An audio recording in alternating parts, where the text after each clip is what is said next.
Naigo sa bagyo, wa kaandam. Naigo sila sa kasilo. Napandol, no? So, ang uban sa tuwa, gikan sa laing church, naabot diri kay napandol. Pag abot diri, mapandol na punta. Adto na punta spikas. Ang tawag ana, grasshopper Christian. Sige, ambak-ambak. Ang ubang term, butterfly Christian. So, ato ning bantayan kay soul killer ni siya. No, mupatay ni siya sa atong kalag. Di ta kabantay, mupatay ni siya sa atong kalag. So, atong lantawon, unsay view ni Jesus Christ sa kasilo. Unsa iyang panglantaw, unsa iyang nakita ani nga sitwasyon sa mga Christians. Ingon siya sa Luke 17 verse 1, Jesus said to his disciple, "It is impossible." So Christ himself taas og expectation nga dili kita ka-escape. Okay? It is impossible that no offense should come. Di gyud ka kalikay. Naa na gyud na. Nagi mga tao nga makasilo, no? Unya, ang uban pod bisag kabalo siyang dagan na stumble siya ha. Murag mo na po iyang panawagan. Mo na iyang panawagan, magsigi og pasaway, no? Ang term ana pasaway. Naa pa ba na diri? Wala na siguro na diri, no? Mga taong pasaway. Muna ingon ang Ginoo sa mga taong pasaway, but woe to him. Alaot pud niya. Siya'y hinungdan nganong daghang na backslide. Di ba ni mga taong inana, no? Bisag kabalo nang na backslide, siya problema na niya. Basta ako. So, wa say concern kung mawala ang mga tao tungod niya. Okay? So, muna ingon si Christ, no? Taas siya expectation nga di gina malikayan. Okay? Ingon siya sa NIV version, no? Jesus said to his disciple, "Things that cause people to stumble are bound to come." Ganina, New King James man to. Sa NIV version, bound to come. Di gyud na nimo mapugnan, moabot gyud na sila. Okay? So, Jesus knew that offense was unavoidable. Bisag asa kang simbahan mo adto, naadyo kay masaway. Okay? Bisag unsa, bisan si Jesus na ang pastor diri, naadyo kay masaway. So sa mga naadiri ron ng lingkod, unya na kay kalain, nalainan ka sa song leader, lainan ko diha simbahan kay ina ng mga tao diha. Pagbalhin nimo spikas, apoy daghan didto. Si Jesus Christ na mismo nag-ingon, impossible nga wala gyud na. So, buhaton na to ani, matod pa nila ng term, dawat-dawat na lang gyud ta. Kay naa na gyud ni siya. Okay, klaro ba? Okay, so katong mga naadiri ron ay kasakit, dapat mangandam ta ni. Kay kung di ta mangandam, pag moabot na ni, ha? Take note sa word ni Christ, bound to come. So kanang imong kasilo ron, kalain, no, na-offend ka, ayaw na lang isipan nga mawala na. Kay naay gitudlo si Jesus Christ unsaon na. In fact, ang atong subject karon is how to, no? Unsaon na to pag-overcome ani. Okay? So karon nakabalota sa truth, this is the reality. Even God himself knew that it would come. Okay. Matthew 24 verse 10. Okay. This is during the last days. Okay, last days naman taron. Ug daghan unya ang mapandol. Okay, masilo. Daghan ang mapandol sa ilang pagsunod kanako. Si Jesus Christ nagsulti ani ha. Magbudhiay, betray, magbudhiay, magdinumtanay, no? Grabe, pag dumot na gid ni. Ang usag-usa ug mutungha ang mga mini, daghang mini nga propeta. Now, unsay relation diri? Manggawas ang mga mini nga propeta, ug magpasaag or mapasaag ang daghan. Okay. Try to analyze the verse, ha? Nganong nakunek ang pagkapandol, unya daghan ang masaag. Kay kaning mga mini nga propeta, ang ilang buhaton, i-encourage ka nga, mubalhin ka sa ila. Kay makapandol na sila. Which, muna ingon ni Christ, daghan ang masaag. Daghan ang mawala. Nawala sila, una, napandol ka. Ang tudlo ni Christ, lahi. Muna atong isgutan ron. Unsay subject ni Christ kung moabot ang tao nga offender. Ang gitudlo sa mga mini nga propeta is that mali na imong simbahan, hawa diha, balhin diri. So, mo nang daghang masaag. Kay naa dito magbinudhiay, magdinumtanay, no? So dapat i-overcome siya. Kay nga naman ingon diri sa verse 12, ug kay mosanay man ang kadautan, so daghan na, mabugnaw ang gugma sa kadaghanan. No, kanang word ay nga gugma, no? The love of many shall grow cold. Ang tawag ana nga gugma, agape love, no? Ang agape love mauna ang love nga nakuha nato sa dihang na Christian nata. Sa wala pa ta na Christian, ang atong love is dili agape love. Wala tay agape love. Unbeliever pa ta, ang love nga atong nahibaluan is philia love. Ang philia love, brotherly love na sa atong mga best friend, close friend, workmate, churchmate, philia love na.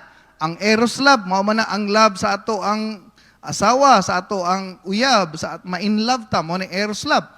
Ang storge love, mao man na ang love sa family. Pero ang agape love, wala na sa ato. Niabot si agape love pagka-Christian na nato. So pagka-Christian na nato, niabot si agape love. Ang problema kay niabot ang pagkapandol, na-stumble, na-offend, nasilo sa church member, nasilo sa mga nangutang nga wa kabayad, nasilo sa mga tao nga wa siya gitagad, nasilo sa pastor kay nagwali og sakit, nasilo siya sa praise and worship team, sa kadaghan niyang kasilo, ang Biblia nagaingon, ang gugma mubugnaw. Klaro ba? Pag mubugnaw na ang gugma, nan mawala sa church. Okay? So, dayon ingon dito sa verse 13, apan ang mulahutay hangtod sa katapusan, maluwas. Dili ni siya related sa atong salvation. Kay kaning verse during ni siya sa tribulation. Humana ang rapture ani.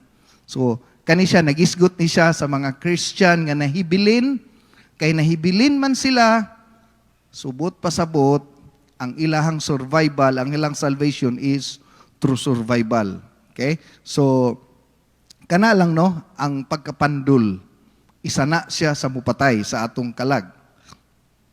Now, mo'y gingon ni Christ sa John chapter 13, verse 34 hangtod sa 35. A new command I give you, love one another as I have loved you. Kanang word nga, as I have loved you, uy, big deal na. No? But pasabot, in the first place, kita dili angayan higugmaon. Di ba? Kita ang unang dili angayan higugmaon. Ang atong espiritu makasasala. Ang atong kinaiya di madawat, di atong ginikanan kadawat sa atong kinaiya. Ang atong bisyo, grabe, no? Ang atong moral, ubos kaayo. Pero gihigugma ta sa Ginoo. Muna ingon siya, higugma atong nakasilo sa imo, kay gihigugma baya ta ka. Basin nakalimot ka. So meaning, kung patulan nimo tong tao nga nakasilo sa imo, basin nakalimot ka, nga wa ka patuli sa Ginoo. Klaro ba? Wala baya ta patuli sa Ginoo. Ug buto naon, di baya ta maluwas. Ug buto naon, may impyerno baya gyud ta. Ug buto naon, i-endorse baya ta sa Ginoo sa yawa. Muna ingon siya, new command.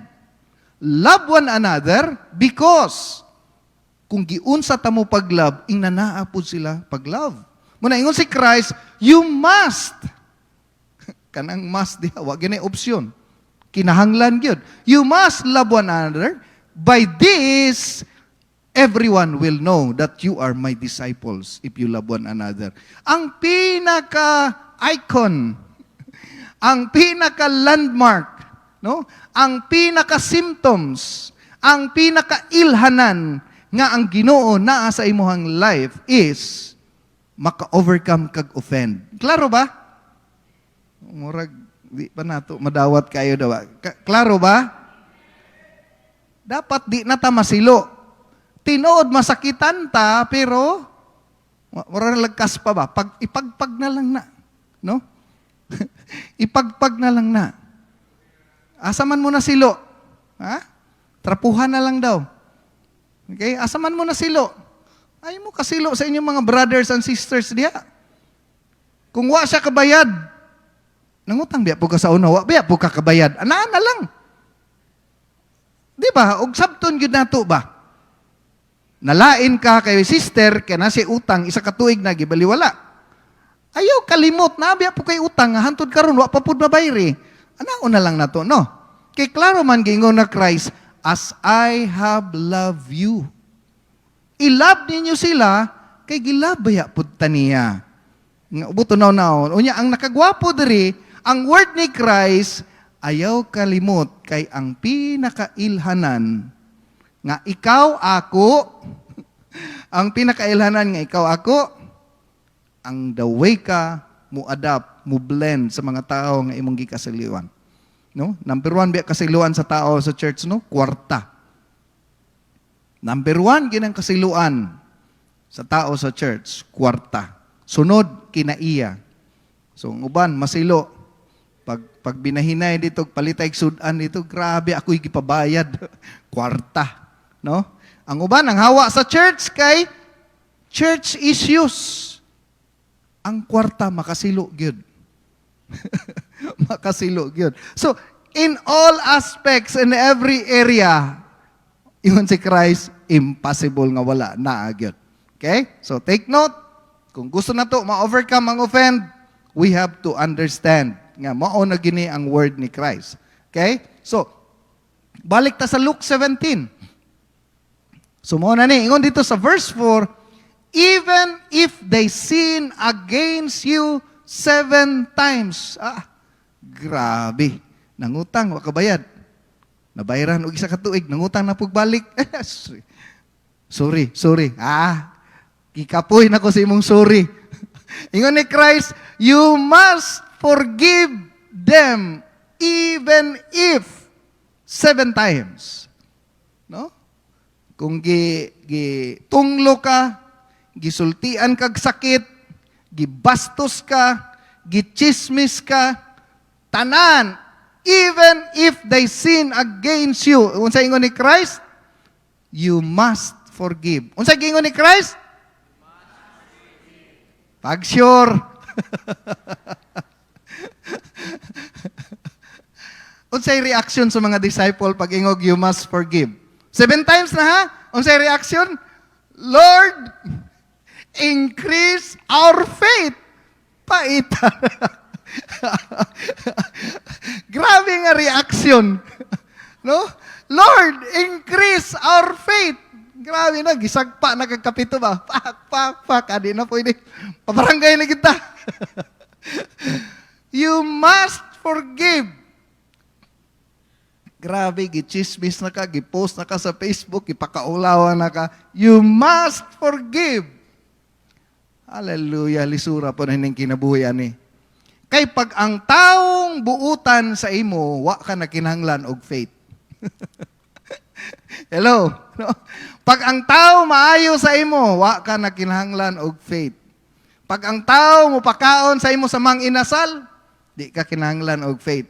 Bisan pag di ka mangutang, tagaan ka kapital, di na ka kinahanglan mo pray. Wala na prayer nga gikinahanglan, no? Higugmaon ka, tawagan ka, atimanon ka, inviteon ka sa birthday, wa ka na kinahanglan faith. Imagine, best friend mo, wa ka invite sa birthday, no? O sa kayo yung bation?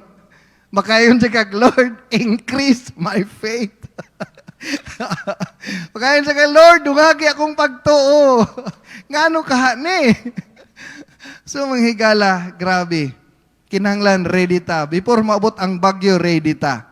Kay kung mo abot na, I tell you, nagkinahanglan dyan tag prayer time sa Ginoo. Amen. So, muna yun ni Christ, what to do when it comes. Kay mo patay man ni sa atong kalag, soul killer man ni siya, unsa atong buhaton kung moabot na. Okay? So, nakafocus ta sa Luke 17. So he said to his disciple, it is impossible that no offense should come. Now, take note sa mga taong naka-offend. Okay? Nabay mga taong naka-offend diri. Ikaw hinungdan, wa siya ni Simba, kay wa ni mo mabayri ang imong utang. Di ba? Ano yung mga inana, no? Kabalo ka na ay mga naa diri sa church. Naminaw ba ta? Wala na ni Simba, o niya, kabaludyog ka nga ikaw hinungdan. Kabalugyog ka. Okay, ingon sa Matthew 5:23, therefore, if you're offering your gift and the altar, and there remember, diri nakahinomdom, nga naay mga tao na wala sa church tungod nimo. Kabalugyog ka nga ikaw hinungdan nganong nawa sila sa church. Siguro nasilo siya sa imong batasan, nasilo siya sa imong kinaiya, sa imong pagtagad, baka ginsulto nimo siya, baka wa nimo sa gitubag, o baka kabalo in some other way. So, ang Biblia nagaingon, leave your gift and then be reconciled. Amot kung kaya ba na nato buhaton. Leave your gift and be reconciled. Ayaw sa paghatag og offering, tawagi sa siya. Kung di niya dawaton, you have done your part. Humana ka. Okay? Text him, tell him, say sorry. Okay? Nakahinumdum ko, no? Si Brother Nelson, nag-ingon sa kuha nga, Pastor Ramil, na brother na to dari ba, prating sukuan mo. Ha? Kinaaday ko'y nasulti nga sakit. Wa ko kahibalo. Niya di pa dyan kumuangkon. Unya kay witness man Brother Nelson. Nag-ingon dyan ka. No? Nag-ingon daw ko nga, ang sagay itong nag-ingon son? Bad influence?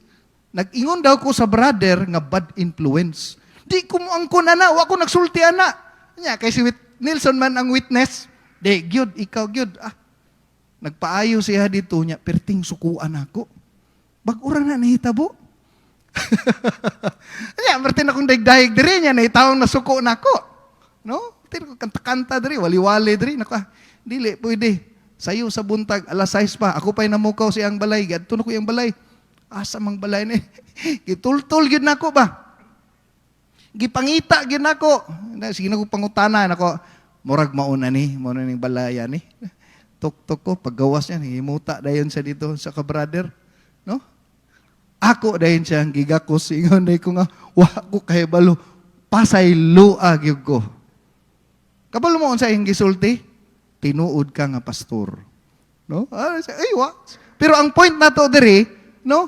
Kabalo ka nga ikaw nakasilo, basig ingon si Christ, may paihigtan galingan na imong liog nga itsas tubig. Muna ingon si Christ sa Matthew 5:24, be reconciled. Pangitaig paagi. Okay? So, I hope kita po diri, no? Na siguro na hitabo, mangita ta. Kay mo maingon ni Christ sa verse 3, even if they sin against you 7 times. Morning command sa Ginoo. Reality ni. Di, nagita kay Kiyas diha. How to stop being offended. So, man nato ni, para di ta masigi kasilo. Kani biyang kasilo, isa biya na sa sign nga wala pa ta naka-experience og self-dying, death to self. Kaya kung sige kag kasilo, probably, no? Wala pa jud ka namatay sa imong kaugalingon. Wala pa ang self-forgetfulness. Okay, so lantawon taning mga reality nganong dapat nato na usahay man gud dapat kabaluta sa atong kaaway, kabalot sa truth, before nato dawaton ang truth. James chapter 3, no? Ingon dito sa verse 5, ang dila daw makasunog og tibuok lasang. Dayon, ingon dito sa verse 6, ang dila daw kalayo, a world of evil among parts of the body. It corrupts the whole body. Dayon ingon dito sa verse 8, no human being can tame the tongue. It is a restless evil full of deadly poison. Ang kasagarang source of offend, tongue, no? Kasagarang source of offend, dila gyud. Kay ang words is the expression of the real person within you. Na ay tinod nga tao sa imong sulod, to prove nga na tinod nga tao, mugawas magyud sa imong baba. So, atong makita, no, nga ang word na gaingon, no man can tame the tongue. Meaning,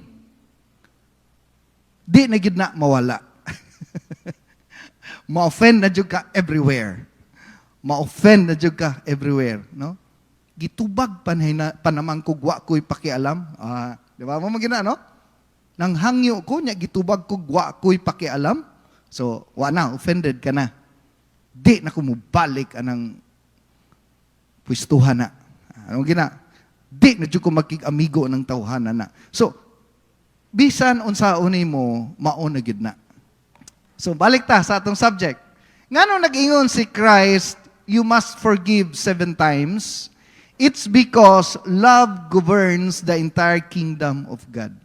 Bisag unsaon og tira sa mga tao sa imo, you must forgive. Bisag unsay i-attack sa mga tao sa imo, you must forgive. Now, istorya ra man ning ato, no? Pero sa reality, sakit ba gyud? Ikaw ang subject sa chismis, ikaw ang gi-attack, ikaw ang gipasangilan sa wala ni bubuhata. Sakit ba gyud by reality, no? Ikaw ang giduot sa di nimo sala, ikaw ang hinungdan, ikaw i-blame, ikaw ang i-accuse, ikaw ang tanan. Murabag tanang nahitabo tungod nimo nya, here comes ang uban mag-suicide na lang gud. Kay nganong ako. So makita nato, no, nga ang pag-attack sa imo sa tao, ang attack of offend or facing the reality of offend, sometimes it is the measurement of how deep is your love. Usay, mao nay basihan nato unsa na kalalom ang imuhang gugma sa Ginoo. Kay kung lalom-lalom ang imuhang direct connection sa Ginoo, kung taas-taas ang imong intimacy, closeness sa Ginoo, I do believe, no, ang attack of offense is not as hurt sa imuhang na-experience karon. Okay?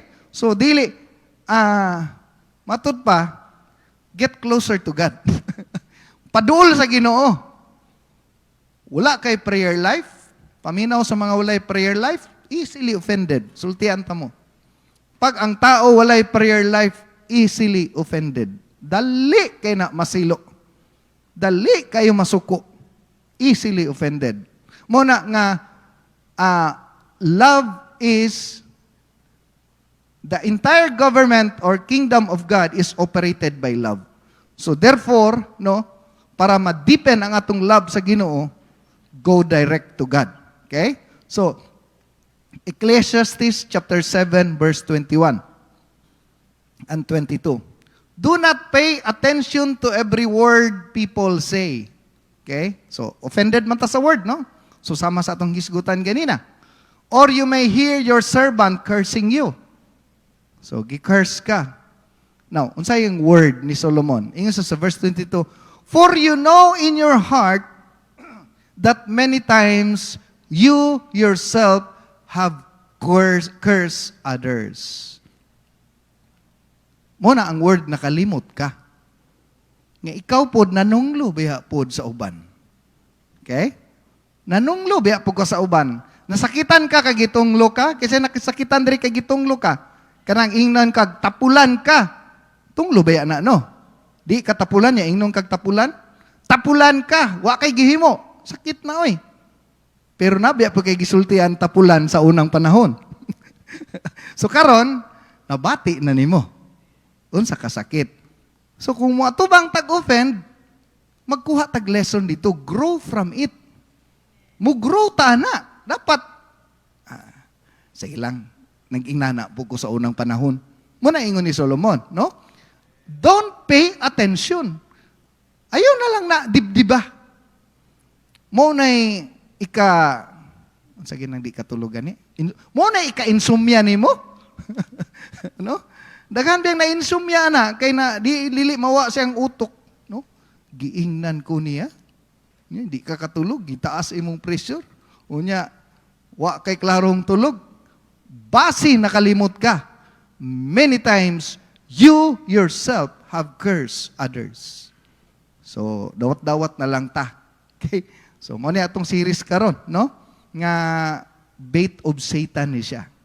Next meeting ato nang isgutan nga ayaw tukba ang paun. Kay mao ni hinungdan daghang nawala sa church tungod niini. Matthew 5:39. But I tell you, do not resist an evil person. Okay? If anyone slaps you on the right cheek, turn to them the other cheek also. Sa Tagalog, sapagkat kung umiibig kayo sa mga umiibig lamang sa inyo, anong gantimpala mayroon kayo? That is verse 46. Sa verse 39, no? Kung naay mga daotang tao moabot sa imong life, unya naghatag sa imuhag offended act, no? Makasilo. Muta ingon siya nga kung sagpaon ka, ihatag ang imuhang right cheek, no? So, ang next verse verse 39 man na. Ano mo na din eh? Okay. Dara mo na ni ang verse 44. I tell you, love your enemies, pray for those who persecute you. Simply, persecute man ka, offended ka to. So, siya ang offender. Ang word ni Christ, if you love those who love you, sa ato pa, dawaton ginato ning makasilo sa ato. If you love those who love you, unsay tubag ni Christ, what reward will you get? Walay reward. So, ang ato ang panawagan sa Ginoo mawala ta sa church. Kay ning likay man ta. Ning sibat man ta. Okay? Muna ingon ni Christ, even tax collector doing that. Gihimo man as mga makasasala. If you greet only your own people, what are you doing more than others? So, ang point ni Christ, higugmaon ba nimo siya tungod kay buutan siya? Mo na word ni Christ. Mo embrace baka saya kay ni embrace ka? Pero ang uban sa tuwa, kusog mo likay, di mo tagad. Pakita gina ko nga mali siya, di ko mo tagad. Okay. Though natay balance dito nga area, no? Sometimes gihimo ta na to teach them a lesson in some other way. But the point here is that kung naay mga tao nga make us kanabang murag kaning word nga offend man gud kasagaran dili ka move on ang person kay feeling man gud nimo nakautang siya sa imo. Murag kumbaga naa siya nahimo sa imo nga atraso nga feeling nimo di nimo siya mapasaylo, di nimo siya ma-accept kay naa siya utang sa imo unya murag di gid siya kabayad. So muna siya ang word offend. Muna ingon si Christ, love your enemies. No, higugma atong imong kaaway, ang nagpasilo sa imo, ang nagpalagot sa imo ha. I-pray sila. Mo ni problema kay wa na to sila gi-pray. Di ba? Kasagaran, wa na to gi-pray. Ang wa na nagad sa ato, ang nanglibak, samot na ning libakiro. Nagbaha ba ang libakiro ron?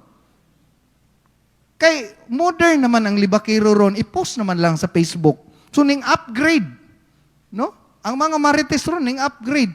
Ang problema, pag post dito sa Facebook, mubalos mo tag-post. So, mali ang approach. Ang gitudlo ni Christ, love your enemies and pray. Kay ang word ni Christ, if you love only those who love you, what reward will you get? Kuyaw pag imo silang iampo. Paminaw sa mga nasakitan. Kung ikaw nasakitan, nihila ka kay gibastos ka o nihila ka kay gichismis ka, paminaw sa mga nang chismis. Hadlok kayo pag ang imong gichismis muhilak sa Ginoo nga panalanginan ka, munay hadlok. Paminaw gyud mo pag-ayo. Basahan yung Romans 12:17. Ingon ang Ginoo, ako'y manimalos. Kanang word sa Ginoo nga ako'y manimalos, mo effect na pag ang tao nga imong gidaot mo ampo sa imo. Mo na hadlok. Kanaging mingon, Lord, naging adlaw ila kong gilibak. Panalangining mga libakiro, Lord. Wa man kay takaampo, ana. Wa kay takaampo, ana. Ang atong giampo, sus, ta. Di lagi ampo, pero ta, wa lagi ka pasar board exam. Di ba? Mura matag nalipay. Pero katong imong gikalagutan niya, wa ka pasar board exam, iampo to siya comfort na sultian ta ka. Kuyaw kay himo ng Ginoo na. So katong mga libakiro, pagbantay mo, unya, kato imong gilibak pag mo ampo gina nga panalanginan ka, delikado ka diha. Delikado ka diha. Kay ingon ang Ginoo, ako'y manimalos. So muna'y hadlok. So ay mo patakag panglibak gyud, no? Dad-an nyo na sa Ginoo. Okay, if you love those who love you, what reward will you get? Wa jud tay reward. Pero katong wa ka ganahi siyang kinaiya, wa ka ganahi siyang batasan, pero ingno nimo Jollibee ta. Sultian ta ka ingon na Ginoo, nay reward diha. Hello, no? Librehon nimo unya dito sa karinderya, katong imong gikalagutan, nya naa para ba say balance wa pagkahatag? Nya imong librehon diha sa silingan, ako'y bayad sa imong sudan, nagi reward diha. Pero katong imong librehon tong medyo disintihon, walay reward. Ingon ang Ginoo, klaro verse 46, wa gi reward diha. So, katong naglagot sa kuha, tawaga lang ko dito niya sa kay mukaon jud ko. Joke lang. Okay? So, protect your calling, not your feelings. Because in most cases, na-offend ta, protection na to atong feeling. Dili ang atong calling. No? Di na ko malimtan tong message ni Pastor Tony last time nga, your calling can be aborted. No? Pwede day ma-abort ang imong calling. Gwapo natang plano sa Ginoo kay Samson, pero na-abort. So, nganong ma-abort? Dagan sa tuwa diri na panawagan ang Ginoo, but sometimes na-abort. Kay ngano man, gi-protect na to atong feeling. Ano? Usahay, ang dapat, proteksyonan na to atong calling. Kung nasakitan man ta, na-hurt ta, na-stumble ta, na-offend ta, kay gi-attack ta, gibadlong ta, gikasaban ta, giyaw-yawan ta, gisingkahan ta, grabing pasangil sa tuwa, unya, muhila ka sa Ginoo. Nganong nihila ka sa Ginoo? Because you protect your calling. Ayaw ang imong feeling. Unsao man na nimo nga, na-protection na nimo yung feeling, imo yung gi-justify, gi-prove yun nimo nga di nimo sala, pero ang imong calling, wala na. Wala na ka sa Ginoo. So I hope